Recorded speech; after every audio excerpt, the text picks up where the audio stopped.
shut down your computers. We don't need your computers. All the screens should be off. And don't just switch off the screen, shut down the computer.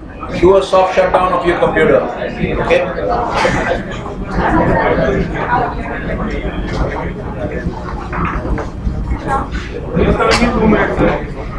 I don't know, if he comes outside the time, he won't be present. Okay, I think Tushar, you can go now. I think if we have a problem with your login, then I'll call you back. Okay guys, now I'm going to show you how to create your trading account, log into your trading, create the sub account, okay? So what we are doing now is, yes, we are getting ready for, okay guys, we are just getting ready with our backup. All the screens should be off. Who's that over there next to Pranav? Switch off the screen. Not the screen, shut down the computer. We don't want to waste the computer power right now. We don't need the computer. Shut down the computer. Do a soft shutdown of your computer. Okay, everybody. Alright, so what we're going to do now is we're going to make sure that we can operate our backup software in case the TWS doesn't work. In any case, quiet please. Guys, please be quiet, otherwise I'll start deducting marks. Okay. So we're going to show you how to log into the, create the sub account in your Rwanda trading account. Okay guys, the alarm has gone off, so anyone who comes in now will not get attendance. No chair.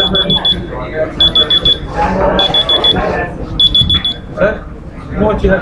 How can there be no chair? There's a chair over there. Where? Next to Sina. Look at that. I don't think they've removed any chairs from here. Shut it down. Shut down the computer, guys. Alright, is everyone following? This is where you come in, just search for Rwanda FX Trade and then go to sign in. So what we are going to do is we are going to first log in through in order to create the sub account, it's much simpler to do it through the web interface. So we're going to log in through the web, and what you have to choose is FX Trade Practice. This is the real money trading account, so you can't click on this, you have to click on this. So click on FX Trade Practice.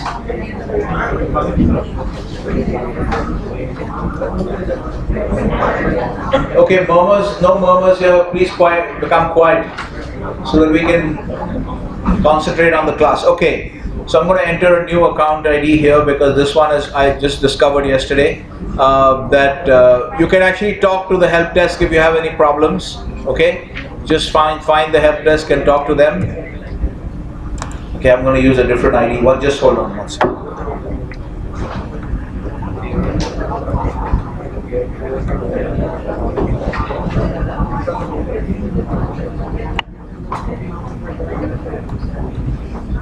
Okay, is everyone following up to this point? You guys all have your own IDs. So here you're going to enter your own IDs. And I hope this works. That I haven't entered anything wrong.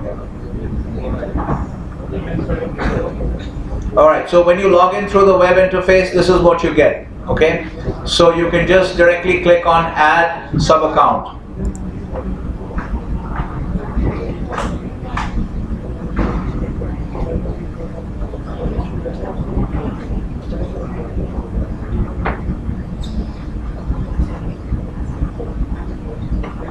Okay, so this is what you get when you do add sub account.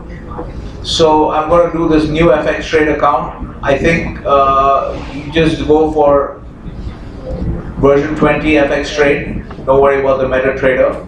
For those of you who are interested in algorithmic trading, you can create a separate account. MT4 is actually it's an algorithmic trading. It's a language. They have a language in it as well. It's like a programming interface.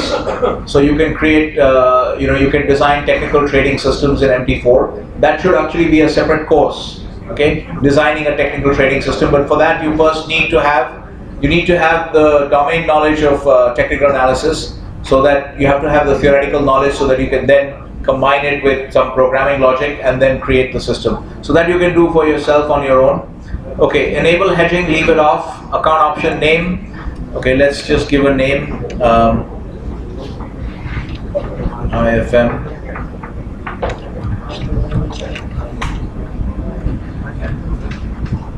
All right. Then currency should be US dollars.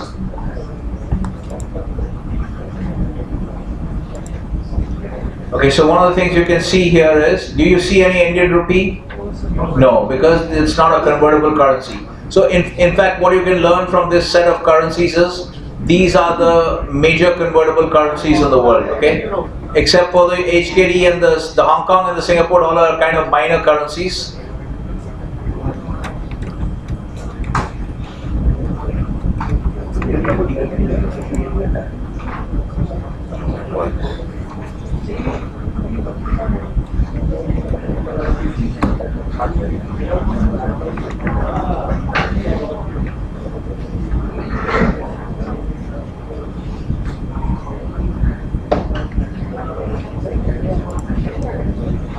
All right. Okay, so we'll come to this later on. Let me finish this.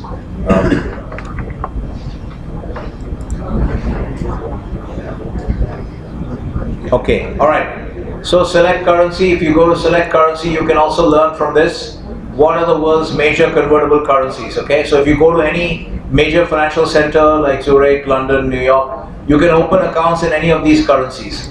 That's why they accept account opening in any of these currencies. Okay, that's why you don't see countries. You won't get attendance.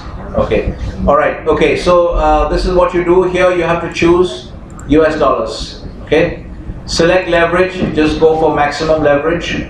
We're going to select 100 to 1. Let me also explain what this maximum leverage is. In between, I'll just take the attendance and then we'll come back.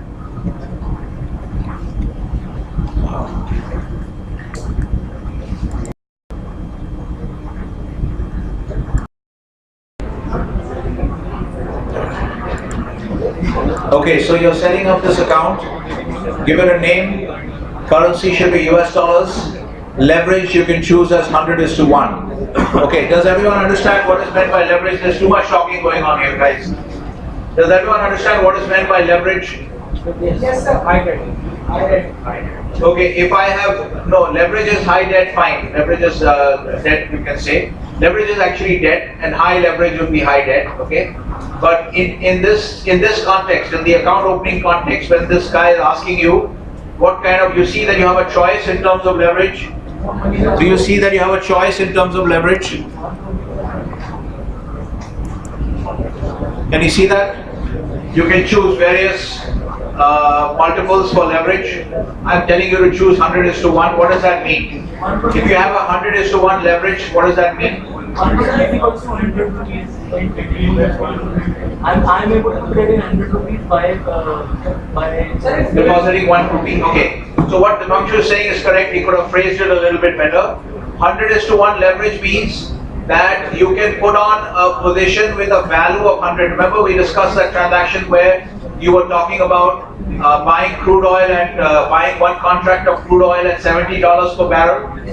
So if one contract is equal to 1,000 barrels, okay, that means when you buy one contract at $70 a barrel, the value of your position is $70,000. Is everyone clear about this? So leverage is nothing but mathematically position value divided by equity. Equity means essentially the cash you put up, okay? The cash you put up from your side, that is the equity. If you take a broker loan or something like that, that would be the debt, and that would be the size of your balance sheet. But essentially what leverage means is, you can just remember it as position value divided by account equity. Okay, so that means you can control, you're allowed to take a position with a value of $100 by having only $1 of equity in your account. So it's clear? That's what 100:1 means.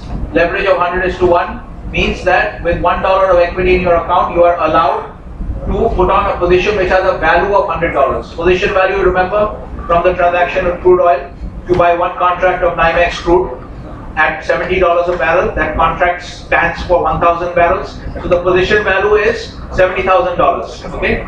Is everyone clear about this? So position value divided by account equity is your leverage. So here I'm asking you to choose 100:1 so that we can maximally exploit the system. Okay. All right. So choose 100:1. Then Um, all right, let's now save. This is a new account. Account name is, this is a new sub account. I hope everything works. The system has been giving a lot of problems. Why is it not showing?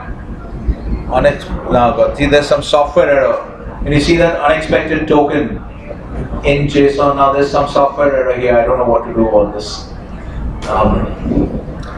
I should try to do this in.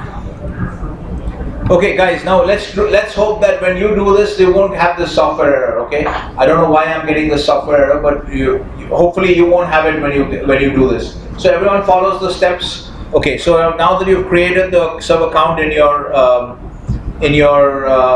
FX through the web interface. Now has everyone got this icon on the desktop? Yes. Oanda desktop practice? Yes. Okay, you've got this icon. So click on it. Make sure you have Java on your system because you need it both for your TWS and for your Oanda. Okay, so latest version of Java has to be on your system. Make sure it's regularly updated.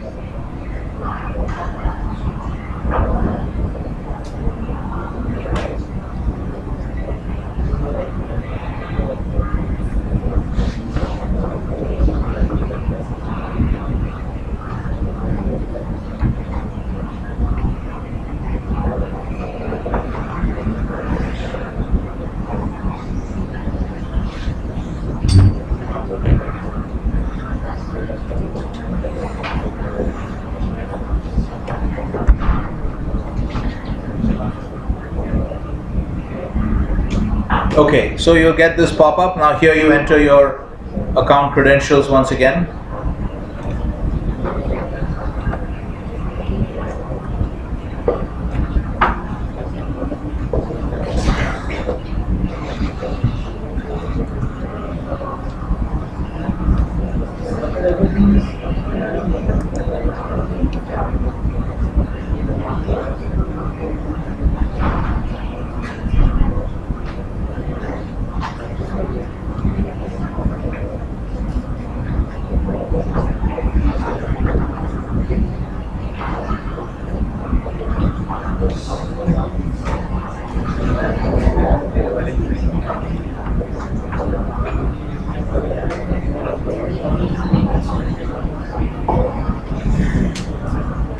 I don't know why it's taking so long to load. Okay. Alright, so this is the Oanda FX Trade Practice software. This is our backup. It will be a good thing in a way that you will get to know, you will become familiar with two different pieces of software. Okay, the TWS, which is much more complex. Okay, and it's actually more sophisticated because this software has some naming errors and all that, but it's actually quite a good software for foreign exchange trading. So just play around and find out how this stuff works. Okay, what you're going to do is, once you go here, check an account, check to see that your, did my account get created? Yes, okay, so it did get created, okay? So when you go back into the software interface, in the desktop software interface, and go into account and change account, you will see the option of your sub account which you have just created, okay? Interestingly, it did not ask me for the funding amount. Okay, I need to get a large amount of funds into the account because I want to see the funding, the amount that they put into the account. So if you go to view and account summary, then you'll see the account summary. Okay, so they've just created the account. There's no default amount of deposit. Okay, so you have to deposit funds separately into the account. Okay, so the account is created. Let me just go to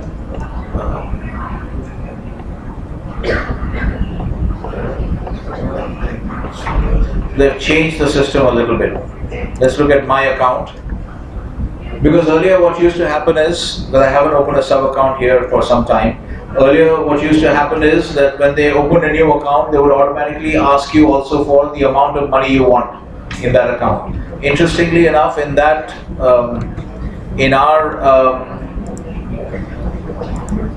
Did you see that option when I was entering the data? Was there an option for amount of money? Sir, but it will ask.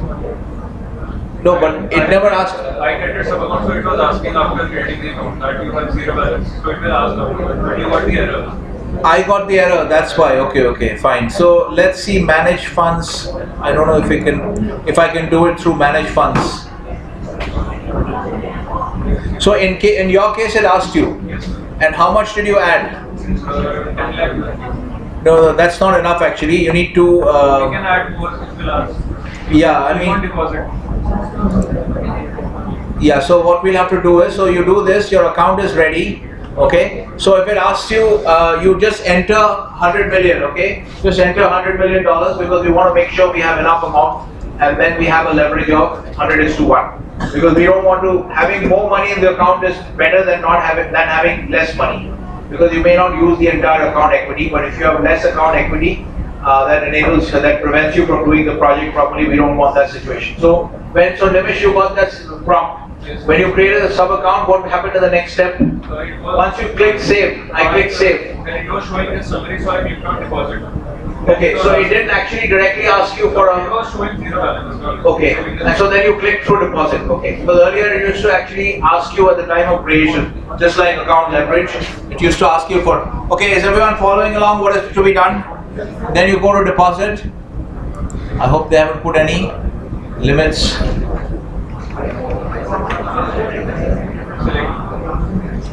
Add funds. Select.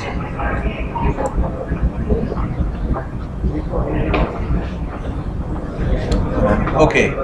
See now, because I think this. Did you get this invalid prompt? Sir, once you enter the code, it will show valid. Okay. So here we want to enter 100 million.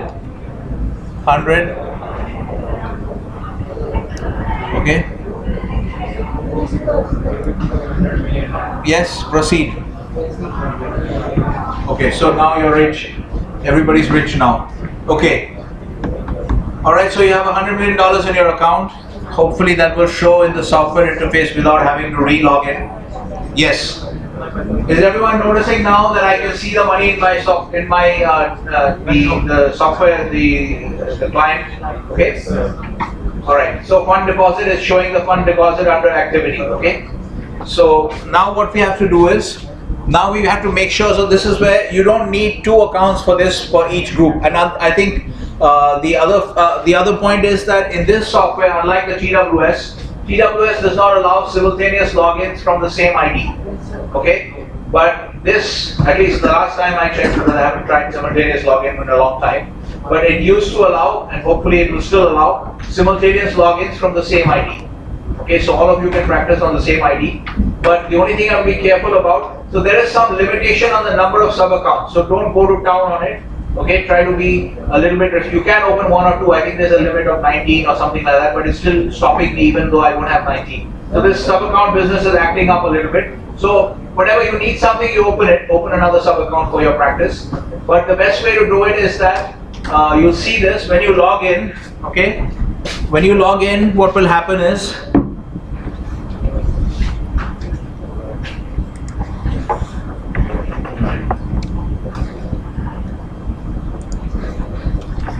okay, when you log in, what you see, yeah, you see this primary account. Okay, I don't know why they opened this account in. Okay, so maybe for whatever reason I must have opened this account as a Aussie dollar primary account. Did you follow what I did? So I went to account, I went back to account primary. Okay, right now, so whenever you log in by default, unless you change the profiles settings, by default it will take you into primary. This is your primary account, and the primary account, at least used to be open, is still being opened with $100,000. Okay, you can see here there's a loss of something, so this is about $100,000. So what you should do is, the simplest way to do it is, if you don't want to create additional sub accounts for practice with more money in it, you make sure you do all your practice in the primary account. And this account that I've just created, the sub account that I've just created, you guys all should create a similar sub account, which is going to be used for your actual project trading. So that one you don't touch. So all your practice has to be done in the primary account. or if you want to create a separate account for practice, you create another sub account for practice. Is everyone clear? But you should be very clear from the beginning itself. You should earmark a particular account. You should earmark a particular sub account for the actual project trading, and that should not be touched before the start of the project. Can we make that account prior to the project, like 2 or 3 days? So yeah, you can do that also, but it's safer. It's a little safer to do it. I know what you're saying, to be on the safe side. But in case that you have a problem at the end, it's better to create it in the beginning and be careful. Okay? You have to remember. You have to be careful in these matters. If you're going to be a finance, if you're going to be working in the finance industry, you need to have an eye for detail. You need to be very meticulous, because otherwise you could make small mistakes here and there, which will create problems. So you have to develop that habit. The reason I want you to do it early is that I don't want any headaches that come up at the last minute. Okay? So is everyone following this point? Okay? So then your practice will happen either in your primary account or in a separate sub account you want to set up for practice. Okay? Alright. So now what we have to see is what we want to set up in this account, because this project will involve trading in. This project is going to focus on a case which is, yeah. So in this project, you'll be dealing with this particular balance sheet. This is a case that I've written, which is, so essentially you'll be trading in, these are the markets that you'll be trading in. Okay, hopefully if we get the TWS to work, in addition to this, you will see, you will also be trading in 3-month euro-dollar futures. Okay, 3-month euro-dollar deposit futures. Okay, so if we work on TWS, we will be trading exclusively on futures contracts, using futures contracts. Whereas if we are forced to trade on a winder, we'll have to trade with using these CFD contracts, which you see on your screen right now. Not right now, but in the winder software. Okay, so the markets you're going to have to trade, you can start following the markets using charts and all that. Gold, okay, international, the spot gold market. Copper, if you trade in US future, if you trade in TWS, you'll be trading in gold futures on the COMEX, but they will also track the spot gold price. So you can follow, if you want to get a feel for the market, you can follow the spot gold price. Okay, gold, copper, oil, and then in the dollar yen, in the yen loan, okay, because this is a dollar balance sheet, you will have to trade in dollar yen. Okay, and again, because this is a dollar balance sheet and there is a Aussie dollar loan, so again you are exposed to the Aussie dollar US dollar exchange rate. Okay, so the Aussie exchange rate. So those are the markets you'll be focused on. And then one of these loans, when you read the case, you'll see that one of these loans is at a floating interest rate. Okay. So actually, I think I'll make it in US dollars so that we can trade 3-month euro-dollar futures, which is the most liquid interest rate contract on the short end. So you will have the US dollar will make a loan in US dollars. Okay. So then you have to trade 3-month euro-dollar futures as well. So these are the markets you'll have to trade. So what we want to set up now is like we're going to go to our software, because we are setting up our backup software. Is everyone following so far? Okay, now what we want to do is, so there's something called a profile as well, okay? There's a profile as well. Profile is nothing but, a profile in this software is nothing but an arrangement of windows, okay? It's just a bunch of windows, you want to arrange it in some way, like suppose I'm not happy with this small chart over here, I want another big chart, I can just open graph in new window. Okay, I can open another graph, and then when I save this profile, next time I load the profile, it will have 2 charts like this. Okay, it will have 2 windows. Okay, that's what profile means. So I just want to create a new profile. If you want, you can create a new profile. Let's do that. It will be under tool. Okay. Okay, the way you create a new profile is first you see what you want. First you create what you want, create the windows and the layout that you want. And then you save it as save current profile as, okay? So what we're going to do is we'll create a window that we want. So we want to see the account summary, we want to see a chart on this side, and then what we are going to do is we're going to change this entire rates panel display. So we want to bring in the markets that we're interested in. Here I don't see some of the markets that we want, okay? So what we're going to do is we're going to go to Tools, User Preferences, and go to Rates. Alright, now I need to knock off all this stuff, but I won't do that. I want to just try and save my time. Let me see what we have. This got everything actually here. We just want to, okay, so here the highlighting system is a little bit odd. You got to get used to it. Once you click on something, unless you click it back, it remains highlighted, okay? So I want to push this to the top. So this is one of the things we are interested in. We're not interested in wheat. Can you see anything else? What is the other thing that we want? So you can actually practice with a lot of commodities on this account. You have dollar rupee also. Where is gold? You see gold here, okay? So you see that I highlighted West Texas and I highlighted gold. But first I should move up the West Texas because it's, let me just move this stuff up. Alright, let me just deselect gold and just move up West Texas because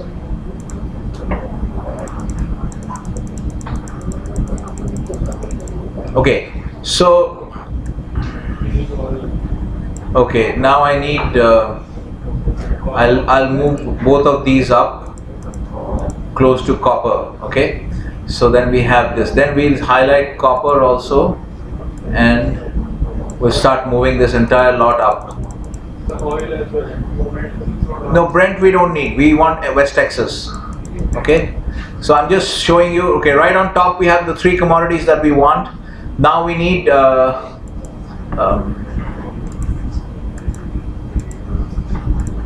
okay, I just want to push the euro down so that we have dollar yen and then Aussie, okay? It covers everything that we want except that we don't have the 3-month euro dollar futures. Now this is your choice. If you want, you can, I'm not going to waste my time doing that, but if you want, you can remove, let's say for instance, if I want to remove the euro, okay, I highlight the euro and I click on remove, okay? So I can do that. Now if you want, you can remove all the other markets which you're not interested in, okay? So you can do that or you can just leave them here. So we've covered pretty much everything that we need at this point. We have the 3 commodities, we have the 2 currencies, and the 3-month euro dollar futures you can't see over here. At the most what you want, if you want, it's not going to help you much, so it's no point. But the US 10-year T-note is here if you want US or 2-year T-notes, but this is not going to be of much help. But anyway, so this is what you can keep. If you want, you can keep the 2-year note and the 10-year note, okay, near to see how US interest rate rates are moving. Okay, is everyone following so far? What? No response? Yes, sir. Yeah, so you have to respond, like everybody's half dead and sleeping. Okay, alright, so then you just load this stuff, then you apply and save. Okay, so you got this stuff. So what you've got is, well, let's say if we do this as, alright, so we have this, then we have the markets that we want, and then what I'm going to do is, if you want, you can create a, I'm just going to keep the number of windows minimum. If you want, as I showed you, you can pop out the chart, create another chart. You can pop out all this stuff, okay? You can change the rates panel display to this, or you can change it in this form, which is the easy way to look at it, the bid offer, okay? You can pop this out as a separate window if you want, whatever you want to have, okay? So you can set up your own settings. Once you're satisfied with the settings you have, okay, then you can just go to tools and then do save current profile, okay? Now profile manager, save current profile as, you want to save it as a separate profile, and then you can just save this profile as IFM.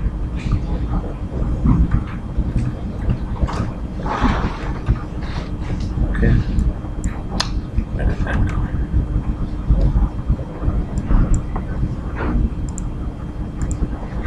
Alright, so now the profile is saved. If you go back to tools and profile, now you can see this new profile. Is this clear to everyone?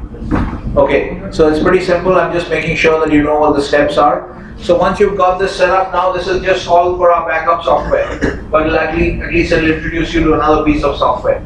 Okay, so you've got this now. You can set it up and then you can start practicing in these instruments. Okay, because you'll have to train these instruments. There will be a restriction essentially, but we won't discuss it. You'll be allowed to trade only from one side mainly, but you get used to how the market is moving. Get familiar with these markets. The backup account we can create in TWS. This is, I'm just making sure because we still don't have clarity on the TWS. We will see what is happening with Tushar's account, but that's why I'm setting up the backup account so that we have, at least I need to have some assurance that at least one software is ready and we can move with the project even if the TWS doesn't work. And now we'll try to make the TWS work. What happens? If people are not convinced, that's what I'm saying. Only a single person is having a problem, then can create another IFM. What? Sorry? It's working, we'll see, but that's why I wanted to set up the backup also. Okay, so that we are doubly sure we have a backup. Because I don't know whether the TSSC, I have to see to what extent the TWS is working. I haven't checked that yet, okay? So I've given you the introduction on the backup, now you can follow this and do this. Set up the backup and make sure you're familiar. Because the charts will not look different on the TWS. Your chart is the same. Okay, in fact the charting system on this software is much better than TWS.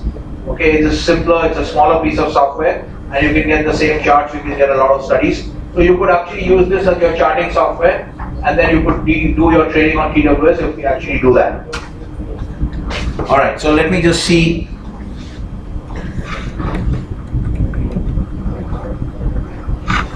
Okay, so this is Tushar's TWS. Okay, so let's see if the crude oil. Sorry?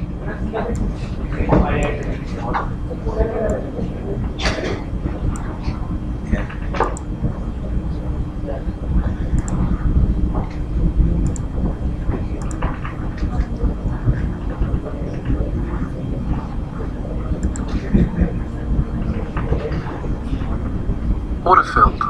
Okay, so the order is filled, there's no delay, there's no error message. So let me try and set up the other accounts. Let me just test this quickly. I can test it quickly and figure this out. Okay.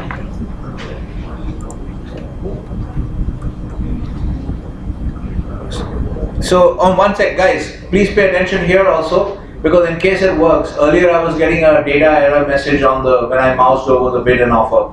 So I'm not getting that now. So one of the instruments that you're going to have is the crude oil contract, okay? And when you click on futures contracts, remember I showed you the chart on bar chart. I showed you the entire term structure of futures prices. Do you remember that? When we were discussing term structure, we looked at the term structure of crude oil futures prices. Remember that? Okay. So all these futures, because whenever you have a futures contract, you have many months trading. So you need to indicate what are you doing. You're reducing it. Yes, sir. No, don't reduce it. Students are feeling cold. Wear a sweater. Wear a sweater. Next time you wear a sweater.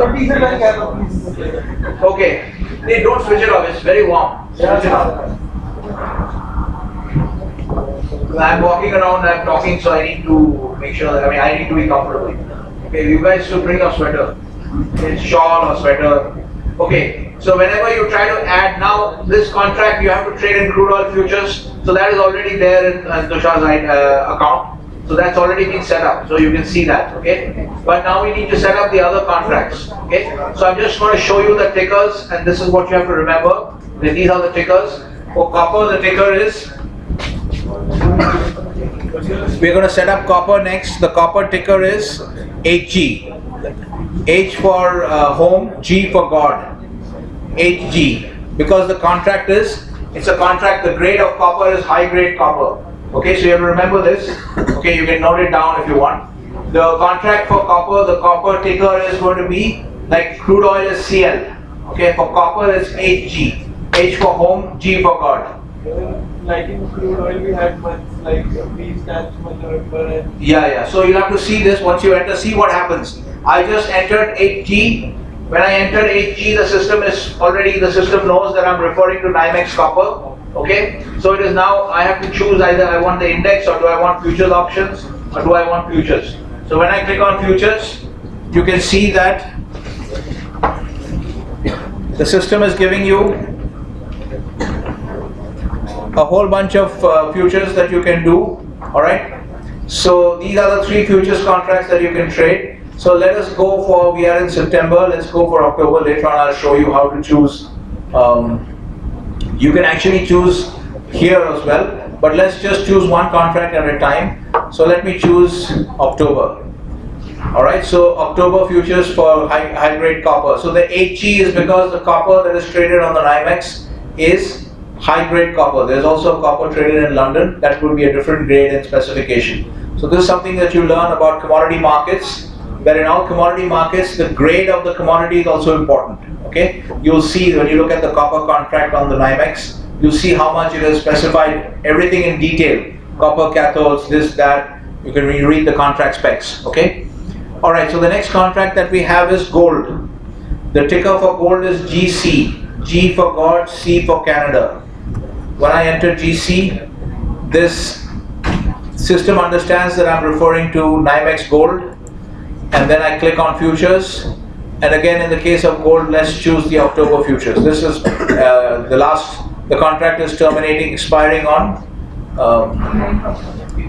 29th of October. Okay, so all right. So we got these three contracts. Now I'll just test a few things, because earlier I was getting these. Looks like the TWS will actually work for us.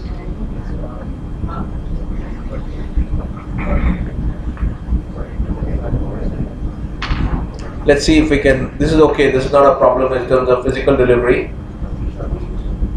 Okay, so they won't pass the contract. So maybe we should actually try to. I'm trying to buy. Just trying to sell. But I think it's okay, because it's not giving me the other type of error message. Yeah.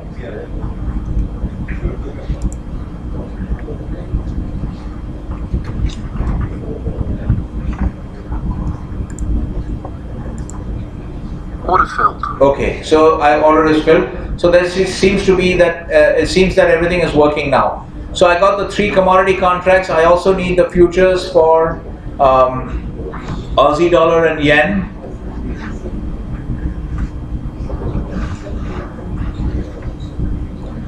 Australian dollar, we don't want we want futures. Okay, Australian dollar futures. Here we are going to choose. This is September. We can choose October 15th. Okay. All right. Now let's see. I've forgotten the. Is it yen? No, we'll go for Japanese yen.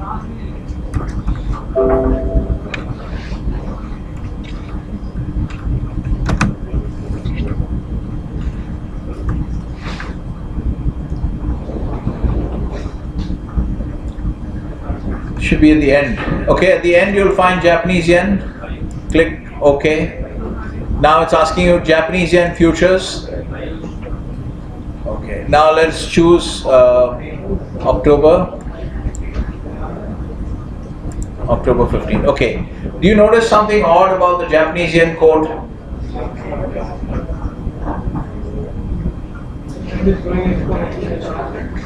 It's not exponential.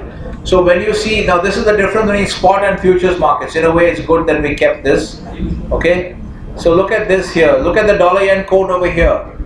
Can you see that? Here, the dollar yen code here is, okay, this is quoted as this 112.84, 112.86. Here this is dollar is the base currency.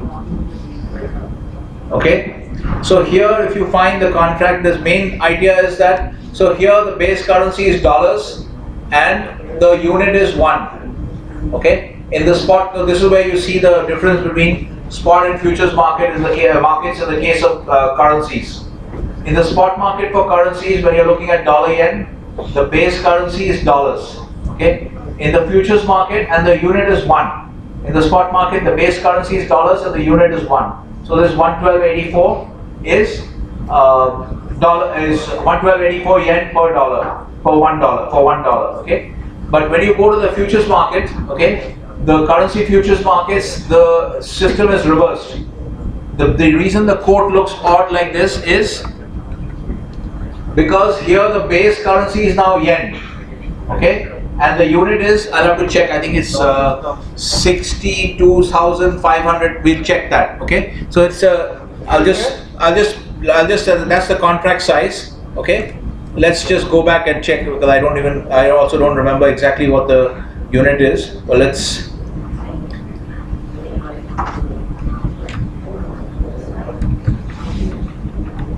Okay, so we can check that later on. Mainly the difference is you can actually work out what it is because it won't be very different from the spot price, okay? Although this price, now remember, now here guys, understand this. We just looked at the two different quotes for dollar yen, alright? So this one is the spot market quote. Sorry. This quote is dollar yen is 112.85 bid. That is a spot market quote. Okay? So the instrument is spot. So if you trade on this, if you sell dollars at 112.85, you will have to deliver those dollars on T+2 basis. Okay, so assuming there are no holidays now in this week in Tokyo or in the US, then today is what, Wednesday? So this contract will settle if you now sell dollar yen, if you sell dollars at 112.85, you will have to deliver the dollars on Thursday, Friday. In Friday in New York, you'll have to deliver the dollars, and you will get your yen also on Friday in Tokyo. Okay, is everyone clear about this? This is the spot price. All right. Now, what is the maturity of this futures contract? Sir, ये current with the spot market. Don't speak in Hindi. It's on the current market price, like it's like showing the current price. Which is showing? All are showing current prices. So like TWS. Everything is showing you current prices. There's nothing here which is non-current. What is non-current is all those equity prices like Apple and all which I knocked out, which is because the market is closed. Everything you see now is all current prices. No. Why should it be spot market? If the instrument is spot, then it is spot market. Here you're not looking at what you're looking at spot once again. Euro, we can see it together one sec. Let's do this. Let's compare it in one view. Okay, let's compare it in one view. Let me add here dollar yen spot. This is comma or full stop? I need full stop. Okay, if I enter USD.JPY, okay, now the system knows that I'm looking for spot. What happened? Why is it not responding? Okay, it's already there. Okay, I didn't see that. Okay, so let's bring that fellow here. Let's bring this fellow here and see. Okay, now can you see this? Okay, nothing is non-current here. Everything is current prices. Okay, I mean maybe the futures price will not move much but it should be moving. Even that is quite actively traded. Okay, but obviously here you're looking at two different prices. Okay, dollar yen, USD JPY is spot dollar yen. That's why you see the price is close to what you see on Wanda, 112.84 and 112.85. Okay, the same price, more or less at the same level. Okay, so this is OTC markets. USD.JPY is OTC markets. It is spot dollar yen. Okay, connect all the concepts that you have learned so far. USD.JPY, what you see on that row, against the USD.JPY, okay, that is an OTC market quote. And that is so the market, for the structure of the market, the institutional structure of the market is OTC. It's not exchange traded for the USD.JPY. Okay, and the instrument is spot. So if you trade now, if you sell dollars at 112.82, okay, on this price, on this bid, you will have to deliver those dollars. Today is Wednesday, Thursday, Friday. The settlement date will be Friday, assuming no holidays in New York or Tokyo. Okay, in between no holidays in New York or Tokyo, then your settlement date will be Friday. Yes. If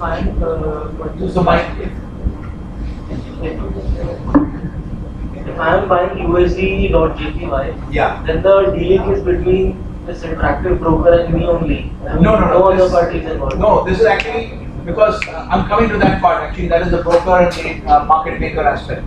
Here, interactive is a market. Again, you can see in these two different pieces of software. So in a way, it's good that we use the vendor as well because you'll get to see a lot of differences as well. Interactive brokers, okay, functions as a broker. All right. You understand the difference between broker and market maker. A broker is a middleman. Okay, so if I am selling my house to Aryan directly and Aryan is buying for himself and there is no broker in between, okay, then we are dealing as principals. It is I am the owner of the house and he wants to stay in the house, he wants to buy the house and stay in it. So he is buying, so he is a principal, he is acting for his own account and I am also acting for my own account, I am selling it. Okay, so this is a principal to principal transaction. Okay, so when market makers deal with each other, they are dealing with each other as principals. Okay, but now in this, when I sell to Aryan, suppose I don't know Aryan, I engage Gaba as a broker. Okay, so he will just collect a commission. So he knows Arihant, and he knows me as well, so he connects the two of us. So the sale goes through. Now Gaba is functioning as an agent. He is functioning as, let's say, my agent for selling the house, and then he gets hold of Arihant, and the transaction will be written as, again, I'm selling to Arihant. But in this case, there's a broker in between, so Gaba is functioning as an agent. He is not functioning as a principal because he is not dealing for his own account. Okay, he is functioning as an agent. Okay, so is this clear to everybody? The difference between functioning as a principal and functioning as an agent. Acting as the TWS. I'm just coming to that. Now TWS, yeah, we're just coming to that. So essentially here, now, so you're right actually. So the TWS, the interactive brokers is a broker. Okay, they are not dealing as a principal. So the difference between interactive brokers and Oanda is Oanda is a market maker. So when you deal with Oanda, when you're dealing on the Oanda software, you're dealing with Oanda as a market maker, so it's a principal to principal transaction. Is everyone following this? Okay, because you're also a principal, you're acting for your own account, Oanda is a market maker, so that's a principal to principal transaction. Here, interactive brokers is a broker, they function as an agent, okay? Although they also have a market making arm within interactive brokers, but that we should treat as a separate market making arm, okay? It is part of the overall corporate entity, but we should not confuse the two things. Just like we said, when there's a deal with the introducing broker, and when the clearing member is also an introducing broker, you still see it as two transactions, two parties.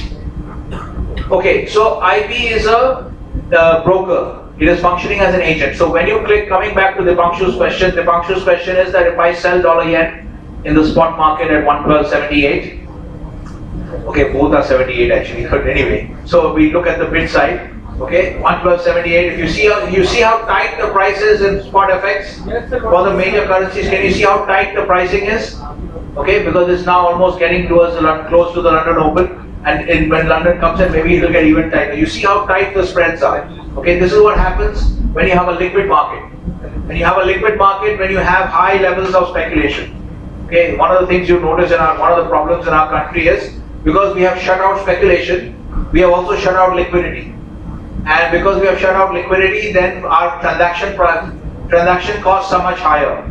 Okay, you should understand, because in this country, everybody is a socialist. It's very hard to find people who understand the value of speculation. You should learn this, that speculation is not a bad thing necessarily, because in speculation in markets, you can get, it automatically adds to liquidity. In the foreign exchange markets, in the spot foreign exchange market, which is the biggest market in the world, okay, $5.1 trillion per day, about 95% of the transactions are speculative. Okay, but what do I care? If I am a corporate dealing in the foreign exchange market, I care about tight bid-offer spreads. If I want to get in and out quickly, or even if I'm a speculator, I care about tight bid-offer spreads and a liquid market. Okay, what do I care if you're a speculator or a hedger? It doesn't affect me. As long as you're not cheating me, right? I don't care about that. So you see how tight the spreads are. Okay. So this is what happens in a liquid market, and dollar yen is one of the major, currency pairs in the global FX markets. All right. So is everyone? Now, if I click on this, you'll find that the deal goes through. Essentially, if you click on this, and let's say if I try to sell here,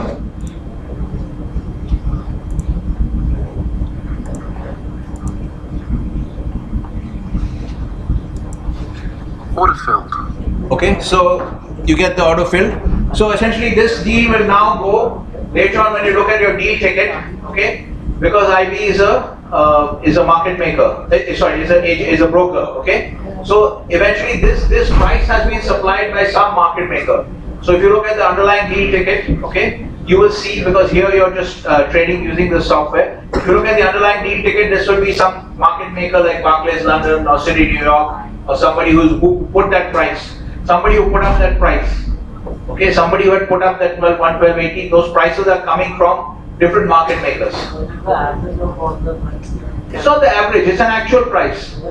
Average need not be any actual price, it's an actual price. Somebody put up that bid of 112.78. Yeah, different people will put up different bids, but you notice that these prices are tight because they will always show you. This is what I want to discuss, yesterday Giri and Shivani were discussing about prices, okay? So every time, all these prices are the best bid and the best offer. All the prices that these guys show you, these are all basically the best bid and the best offer, okay? That sense the difference in the between traded in very huge quantity, so then only the profit or loss will be made. No, but the price can move, right? The difference is small at the current level. The difference is small at the current level, right? So if you hold on to the position over 3 days, 5 days, the overall price can move, right? I mean, if you look at dollar yen, what has been happening in the last few days. So Tanuj is asking that if you have to trade necessarily in large amounts. That's not true necessarily. Look at it. If you see, for instance, this is just a 4-hour chart. If you look at something like, say, 1 hour, you can see how much dollar yen has moved in the last few days, right? So this is what? This is 6th of September. So 6th of September is 110.42, and today it is already at 112.80, right? So if you think of now, if you take this further, if you buy this now, if you buy this, I sold, of course, in the transaction, in the testing transaction.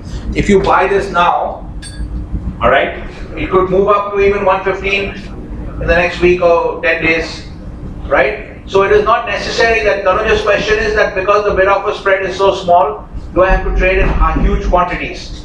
Okay, that's only true if that is actually not connected to the bid-offer spread. Bid-offer spread you will always lose because you're a price taker. So that huge quantity you don't have to trade because the price can also move. Your position may be small, but the price can move a huge amount, right? The price can move a big amount. Okay, so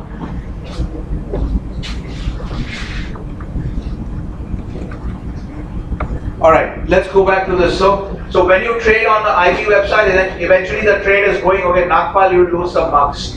You're actively, now you've taken up the mantle from Ayush. So later on we'll deduct marks from your team. So what is happening here is all these prices have been posted by some market maker or the other, okay, or maybe even an investor, okay. So if let's say that Kaba wants to buy dollar yen, okay, he wants to buy dollar yen, so he might see that the price is 112.81. So he might actually post a price of 112.82. See, now it is 1 and 3, or 3 and 4, it is shifting all the time. 2 and 4. So Kaba might post a 3 there if he wants to buy dollar yen, okay. So he has posted a better price. So all the time what the system displays to you is the highest bid and the lowest offer, okay. Because the system always wants you to trade, gives you an incentive to trade, so they will always show the highest bid and the lowest offer. Is this point clear to everybody? So there are many prices in the market. Quantity also makes a difference. No, you see that here on the left 9 million, then 9M is 9 million. That price is for 5 million. Now this price is for 4 million. 4 million you see the bids. 4 million is means the total trade that are going. No. See that 4 million. You see the first column. You see second column. Second column, okay, on the bid side to the left of the bid, that 9 million, 6 million, 2 million, 4 million, all that stuff that is changing. That means that 112.84 price, that means the bid price is good for $5 million, 4 million, 8 million, 9 million, 6 million. Is everyone following this? If the quantity will be Make sure that- million, Sorry? if the quantity is not like quantity is 10 and we post the 11 million or maybe less than. No, that price, see, the price is good for now, the price is good for 1 million. You can still trade 250,000. You can decide your own quantity, okay? Maximum we can take 1 million. And Yeah, maximum, at this point what it shows, this price is only good for 2 million max, or 3 million max. So you can trade for 250,000 if you want. overriding some. Yeah, not overriding transfer won't apply here. Here there will be no need to override anything. It's showing you that this price, the current bid price is good for 2 million right now, okay, 3 million right now, 10 million, 9 million, 2 million, etc. Alright? So that means that that particular bid is good for 2 million. On the right side also you can see the offers. The offers are good for 1 million, 2 million, 3 million. But sir, it has to be an average because 2 million shares can't be a 1%. No. There is no average business. These are actual prices. So somebody has, it can be split up into average also. The system is showing you, like suppose there are people who have posted the bid of 112.81. Okay, let's forget the last decimal because it's changing so fast. Okay, so let's say the bid of 112.81 has been posted. There's a total of 4 million. That would be coming from, it doesn't have to be an average. It doesn't have to be an average, okay? And it's not an average, there's no averaging here. What could happen is that 112.81 bid, now it's say $3 million, okay? That 3 million may have been composed of 3 different people who are willing to buy up to 1 million. or it could be even one person who is willing to buy up to 1 million. Is everyone following what is being discussed? Everyone seems to have fallen asleep. No, sir. Everyone is asleep. Okay, good. So, are you following this part? Okay. So the 2 million that you see, that could either be one ticket. So if you hit that bid for 112.81, now it's 4 million. Okay. That 4 million, if you want to trade for the full 4 million amount, that could either be one ticket of 4 million. Okay, maybe Barclays London has posted a bid for 4 million, or it could be 4 different tickets with 4 different banks for 1 million each. Okay. Don't have any option to do the average price with the. No, I think I mean generally there is no option to view that. You see that only after you execute. Because why do you need that? You're not interested in that. I mean, I don't really care how many. Remember when we were doing transactions on the NSE? You would do a transaction and you see that it's split up into one share at this price, one share at this price. Average comes to that. Okay. So that's what the system is doing. So you're not really interested as long as your net cost is the same. Right? The net cost is what you want. You're not interested in all these splits. Okay? You just need to make sure that because these are going to be OTC contracts, you need to make sure that you have limits for those banks. You were saying that only two parties are involved. I mean, this is the agent and the market maker and me. Yeah. So different agent or different platform will have a few different prices. Yeah, but prices can't be too different, no, because they will be arbitraged against each other. You see here the bid is 112.82. Now look at the Oanda price. What is the Oanda price? 112.82. Yeah, the third decimal may be a little bit here and there, but it can't be very different. Even up to the second decimal, it's the same. The price cannot differ too much because everyone knows these markets and they know the price. So if the price in Oanda moves away too much from IB, they will buy from IB and sell to Oanda or vice versa. So the arbitrage will keep the prices in line. You can't have two different prices for the same market, so the same market, same instrument.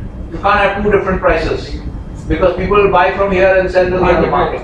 So the agent is not taking price from anywhere else. He himself is doing that. No. He's taking the prices from. I'm just asking. He is posting the price and taking from market maker or individuals. Yeah. So these prices are coming from market maker feeds. These prices are coming from market maker feeds. Okay. So the point I wanted to illustrate from yesterday. So is everyone following so far? Okay. These are the bid size. Remember that. Can you see the column over there, guys? Can you see the column on top? Under pending all. Can you see the bid size? And bid size and bid and then ask and ask size. So that's what that means. Okay. So that bid is good for that amount. Okay. Maximum of that amount. The price from exchanges. Sorry? In equity. Yeah. Right? So the prices come from exchanges. Yeah. And here it is from market. No, but exchanges also there is market. Those are market makers and people putting it is basically coming from the same software. I think coming from market participants. You can think of market participants, other market makers and speculators. Because I gave you the example that if GABA wants to buy dollar yen, he may put in a more attractive bid. The best bid right now is 82.8. He may put in 82.9 to make it more attractive. Then he will go to the top of the book. The exchange is giving broker the price of shares. No. Exchanges are not giving the broker the price. Exchange is just a platform. Okay, so you can just think of different market players like speculators, market makers interacting with each other. Okay, and posting prices. So as I said here, GABA can also post a price better than the current bid. Then his bid will go to the top of the book. Okay? Yeah. It's not much volatility in currency as compared to equity and. Yeah, you could say that. That's a fair comment. That there isn't that much compared to equities and commodities. The volatility in foreign exchange is much less. That is correct. Okay? Yes. Depends on the type of instrument. It could be because currencies are more liquid. It could be because they're more liquid. It's a difficult question to answer. Why is the volatility less? Depends on the type of instrument we are dealing in, that who will quote the prices. Not really. I mean, depends on the market, where you are in the market. I mean, which market you're in. don't worry so much about who is quoting the prices. You have the prices, okay? The main thing to understand is that at any point the prices that you see that are basically they're posted by anybody. It could be posted by a market maker, it could be posted by because you could see one side. See, one side of this price could be coming from a speculator. Like I gave the example. If you want to buy dollar yen, you might post a price of 83.5. Or okay, you would also buy it at, you won't post it higher than the offer, you would buy it at the offer itself. But here the spreads are so tight. Okay, so let's look at the example of high grade copper. Let's look at the copper price. So the bid is now 28.80.15. This doesn't trade that actively in the off hours. So the bid on copper is 2.8015 and 2.8025 is the offer. Okay. Now it's changed to 10.20. So now let's say Gaba wants to buy but he's desperate to buy copper. What he'll do is he'll put in a bid of 20.50. He'll put in a bid of 17. Okay, or 16 or 15.5. Okay. So obviously you can't quote 15.5 here, it doesn't go there. But he will quote 16 or 20. Okay, it's moving in in increments of 5 on the fourth decimal. So he can quote, in this case he can quote 20. Let's assume that the bid, is everyone following what I'm saying here? That you can improve the bid. So the price can come from either a market maker or any particular speculator who wants to post, because you're connected to the trading system, you have the right to enter the prices. Okay, if you've got account equity in your account, okay, and you can enter prices and you can also post a price. Okay, so price is coming, so just think of, I understand this can be a legitimate query, where is the price coming from? But just think of it as coming from market makers or speculators. And the broker and the software that is displaying it to you is just showing you in the case of Oanda, there is no confusion. All prices are coming from Oanda, okay? Because Oanda is a market maker. So he is trading as a principal. So every price you see here is coming only from Oanda. And you can't enter any prices here. You can just trade on these prices, okay, or you can leave a limit order. Alright, so every price here is coming from Oanda because it's a principal trading system. Okay, here you're trading with this company as a principal. Whereas in the case of TWS, it's a broker software. So here, everybody who is connected to TWS can post prices. So some guy sitting in Singapore can post a price if he's also on the TWS. Okay, if he wants to post a better price for copper, he can post a better price. In this case, he can post 15. The best bid is 10. He can post 15 if he is desperate to buy. So then his 15 will show on the screen. Is everyone clear about this? Again, yes. Sometimes and also if the person wants to sell earlier, he will quote the less price and he will share the fee. If he wants to sell now, right now the best offer is 25. Now if Gaba is desperate to sell, he can put in an offer of 20. He can put a lower price. He can put an offer of 20 and people will obviously prefer to buy from him. Is this clear? So the moment you put in the best, whatever price you put in, the system will always show you the best bid and offer. Okay? Now you see the prices are becoming more active. Maybe I don't know what the time is. Maybe London is coming in, early London timing. Yeah, okay. So something around that. You'll see that prices, when early London comes in, you'll see that foreign exchange prices become more active. Okay? So that is the biggest market in the world in terms of currencies. London is the Biggest currency trading market. Okay. So London is very big for most of the instruments. And precious metals also.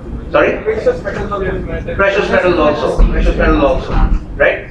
Yes? Okay. Guys, so the first point after all these discussions, the point we're trying to clarify is that the system is always going to show you the best bid and the best offer. The highest bid and the highest offer. Okay? So there is a term for this in the US for US equities, and the term that they use is, it's a useful concept to understand. It's called NBBO, the National Best Bid and Offer. Okay, National Best Bid and Offer, which means nothing but, that they are required to execute, the brokers are required to execute as the best bid and the best offer. Okay, so you can think of this as, so in a trading system, the system will always show you the best bid and offer. Okay, especially in a broker's and even a principal trading system, you will see only the best bid and offer. Okay, now this thing is called, yes. Yeah. They themselves are a market maker. Oanda themselves is a market maker. So he is just standing there and quoting prices. Yeah. Then another person selling the shares of Tesla in Oanda. Oanda doesn't quote equity prices as such, but if they did, then it will be from Oanda. If you're trading on the Oanda platform, see, if you're trading on the Oanda platform, that is their own proprietary platform. So they are a market maker. So every price you see there is a Oanda price. They are not taking price. They may separately be trading later on with other people, but on the face of it, at least at that instant, your trade is with Oanda. Yeah, what is a price maker? Because it is a market maker, it is functioning as a principal. Okay? Which organization? In India? Most of these securities firms will be market makers in some of these securities. Okay? Edelweiss or HDFC, ICICI securities. All of these will be market makers. No, one sec. Okay, guys, one more point let's be clear about, okay? The principal trading firms, okay, like Oanda, principal trading firms do not charge a commission, okay, normally. They will not charge a commission, okay? So they're making their money in, let's say if you see Oanda here. So if you see the prices here, the spread of dollar yen, you just focus on dollar yen. So you see this price 82.6, 80 and 84, okay? So here you see that 1.4 is the bid offer spread, okay? Here the 1.4 is the bid offer spread. So Oanda is a principal, okay? It is functioning as a market maker, it's a principal, and it is not going to charge you a commission. So the principal trading firms who are functioning as market makers, they would ordinarily not charge you a commission, and they will make their money through the bid offer spread. So the question is, if they're not charging a commission, how are they making money?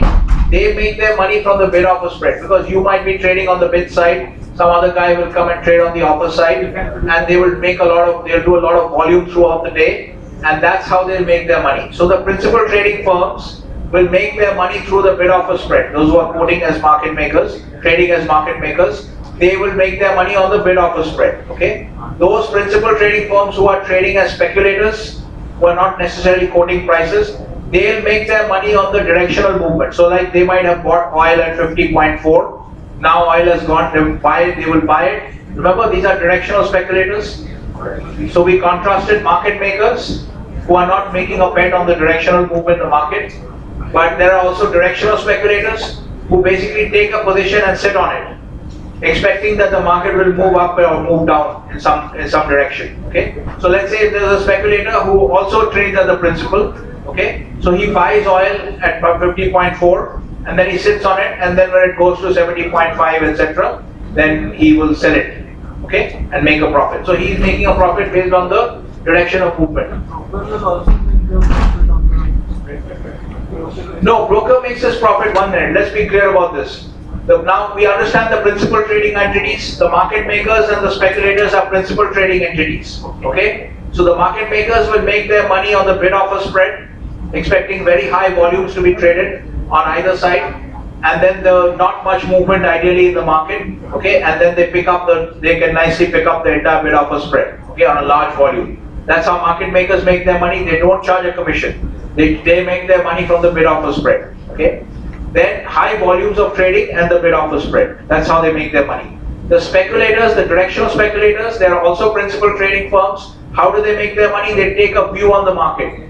Okay, somebody gets bullish on crude oil, he buys it at 50.40, he sits on it, it goes to 70.40, then he sells it and makes the money. This is clear?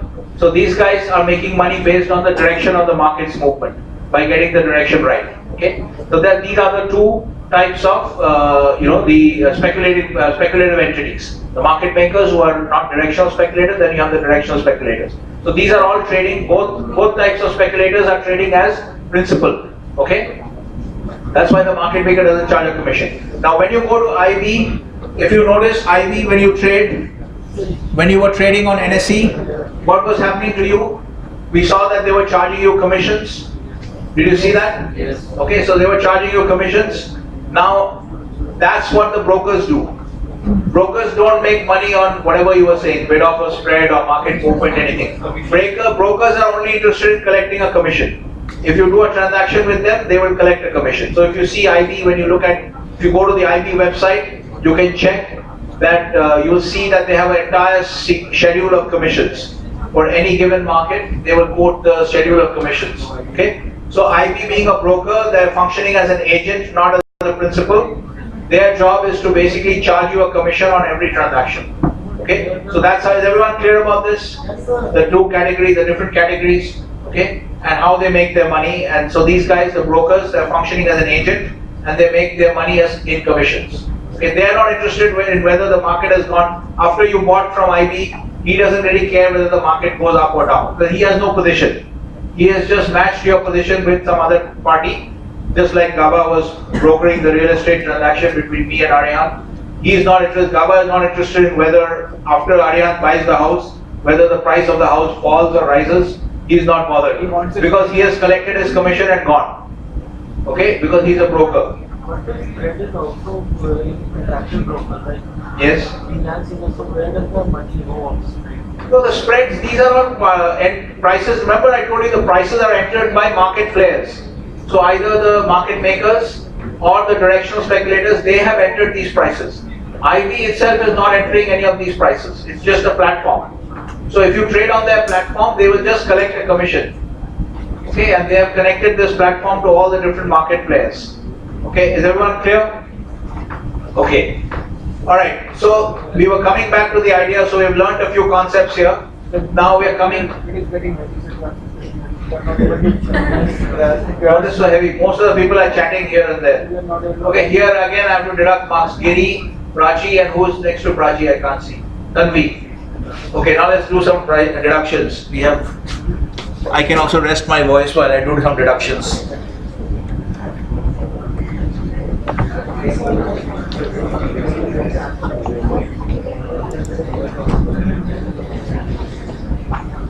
Where is Prachi? Which group is she in? Same, okay, so Tanvi's group will lose. Okay, so Tanvi will score -6. So in this course we will only have negative CP. Okay, so Tanvi is, I don't see Prachi in this group. Where is Prachi? Okay, so this group will also go to -6, top scorers. But then we also have to have another top scorer. Now Ayush has retired now, new man of the series aspirant is Nagpal.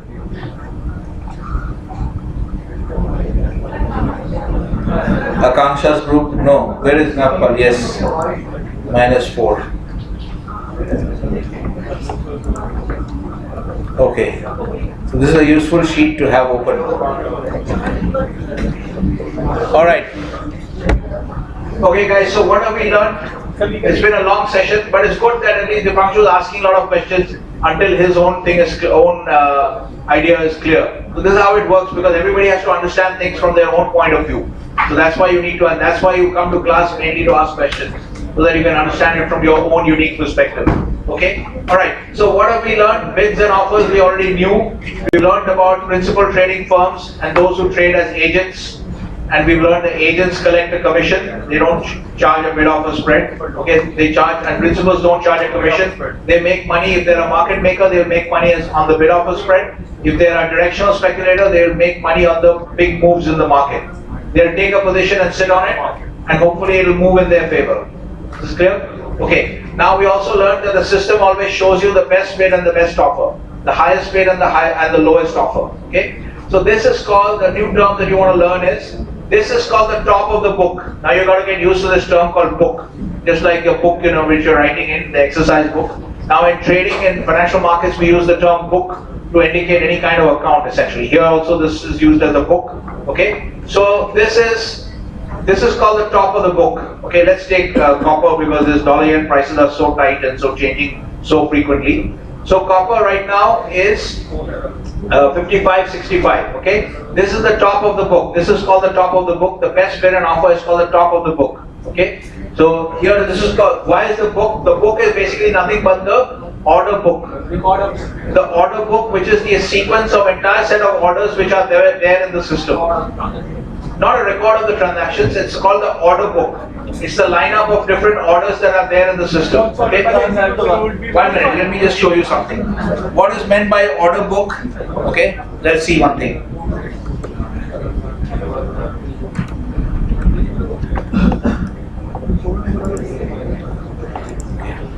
So this is one example of an order book. Let's look at the open orders. When would be a transaction? Once it is executed. 1 minute, let me show it to you here, it's better. Okay, alright guys, one sec. Please look at the euro now. Let's focus on the euro. This is the top of the book. Let me just see where the...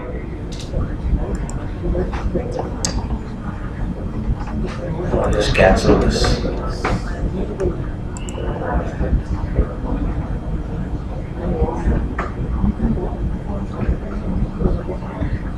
Just...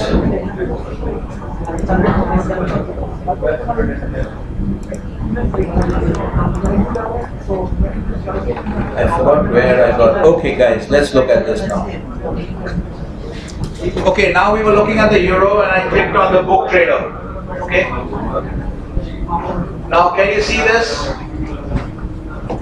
Can you see this? What is happening? 69. What is the top of the book? What is the top of the book right now? 69 bid and 69.5 is the offer. What is the offer? The offer is 70. Okay? 69.5 is the offer and 69 is the bid. Can you see that? Yes, sir. Because the green is the offer and the yellow is the The blue is bid. blue. No, not forget about blue. We'll come to what the blue is. But the green lines are offer. Now the offer is 69 and the bid is 85. We are interested all the time in the best bid and offer. Okay, the best bid right now again has become 69.5. The best offer is 00. That is called figure basically. So 00. Are you following? Essentially 70. Okay, we should say 70. So the 1 minute guys. Okay, 1 minute.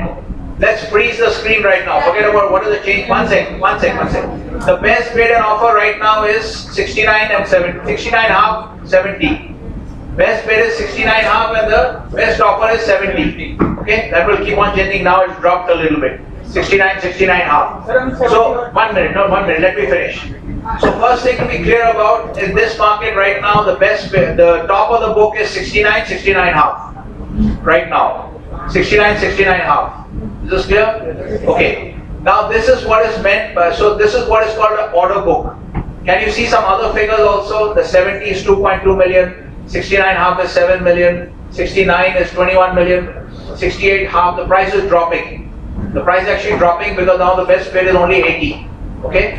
So, and the best bid, now you see all the 24 million. Okay? So what's happening is, you can see this is an order book. This is what is called an order book. So at any point of time, the system, okay, all those who are participating in the market through this TWS system, they are all entering prices. Some of these guys are market makers. Some of these guys are just directional speculators. But everybody has an interest in the market, okay? So they're entering their prices, okay? And this is what you see as the order book. And each price has to be mentioned as good for what amount. Okay, when you enter a price, obviously the system will always ask you good for what amount. Okay? So one sec, we'll just quickly finish this top part. This is what is meant by an order book, okay? You understood what is the top of the book? And the rest of the book is basically when you see, can you see above the best bid, above the lowest offer? 1 minute, I'll just disconnect it. Just give me 2 minutes, we'll finish it. We'll finish this topic. This is called the market depth. So you can see the top of the book, but you can see beyond that. You can see more than that. That's why this is called the market depth. Okay, this view is called the market depth. So you can see some stuff. Right now the best bid is 69.5. But you can also see that there was 8 million at a lower price. Okay, then you can see all the prices. So the stuff that is there below the top of the book, below and above the top of the book, below the best bid and above the best offer, there are some other orders also pending. Can you see that? So those numbers are those things. When you see the entire order book, that's called the market depth. Okay, so these terms that you're learning, top of the book, coming from the order book concept, this whole thing is an order book. The best bid and offer is the top of the book. And then the rest of it is the market depth. You can see the other information also, beyond the best bid and offer. That's the market depth. That's called the market depth. Is this clear? So I'll let everybody else go now, and then those who have questions can stay back. Okay? So you guys can leave. What is it? Okay, then I have to see why the 70, 71 is highlighted. But we can see what the green and the yellow is. Okay? Now that blue has gone. We'll have to see what that blue means. So now the blue is gone. We'll have to see what that means actually, because there will be some kind of coding. Some kind of coding. We'll have to see what the coding says. Some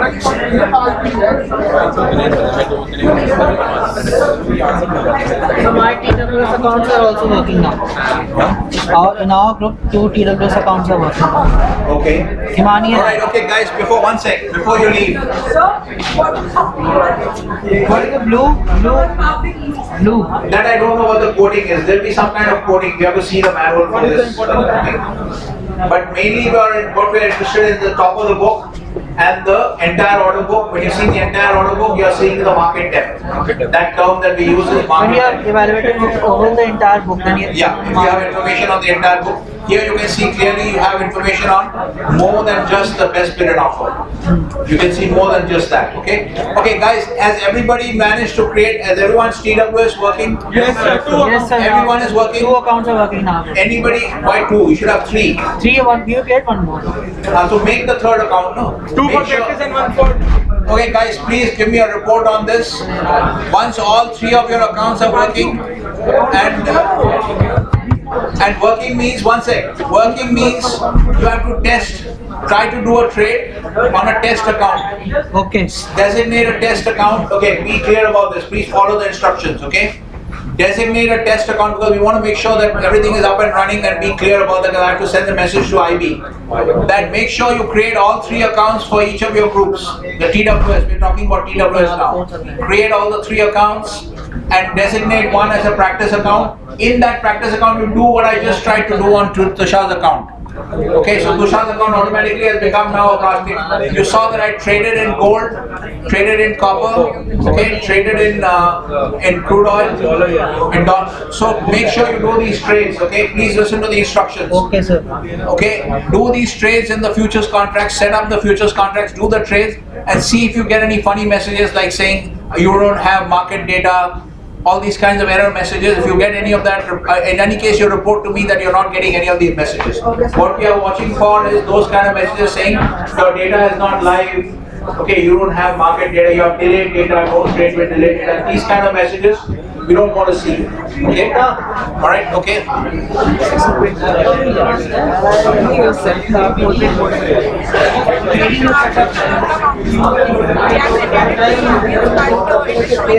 Logins and it's not working. Very strange. You sent me an error message, snapshot. Same message is coming. Why not working? Sir, I have reset it to password 3 times, but it's still not working. So my ID is... Maybe you were trying to be more smart, you gave an Indian phone number. No, sir, I have given the Singapore number. Okay, so that's a proper number? Yes, sir. Yeah, don't give a legitimate number because they may call the person just for marketing stuff. Yes, sir, I have called. Yeah. I have given the... So I don't know why it's not working. If you then talk to the help Sir, desk. the sign up is... thank you for signing up, sir. The message is from... So then you get an email. You should get an email saying thank you for signing up. Did you get an email? In Oenda. Yes, yeah, from Oenda. You should get a battery Sir, running low. should I also didn't get any message. No, I can't use this anymore because my battery is running low. So can you just add the next PC? 1 minute. Yeah. Okay, it is still shutting down.